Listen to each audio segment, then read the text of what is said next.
పడని వారికి చివరి ఘడియ ఇదే, దైవాన్ని నమ్మిన క్రైస్తవులకు మేలు కొలుపే ఇది. ఈ ప్రకృతే దేవుని ఆయుధం, ఈ ప్రకృతే దేవుని ఆయుధం. మార్పులేని మనిషిని శిక్షించడానికి మనిషిపై వస్తుంది ఈ ప్రళయం. తన లెక్క పూర్తయినంత వరకు ఆగది ప్రళయం.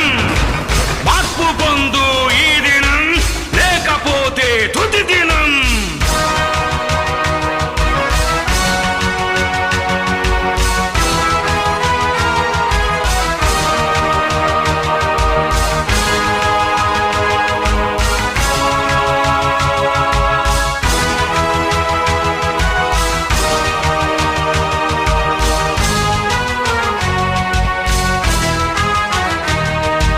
నీతిమంతులు లేకపోతే, పాపులందరూ పెరిగిపోతే ఎంతకాలం మనిషిని భూమిపై ఉంచాలిరా?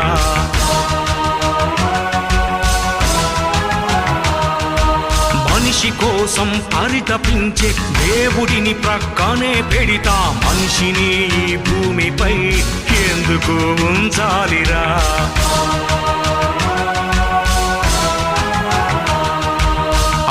నీరు గాలి నింగి నేల సారం అనుభవిస్తూ సృష్టికర్తను ధిక్కరిస్తే ప్రకృతే గర్జించదా?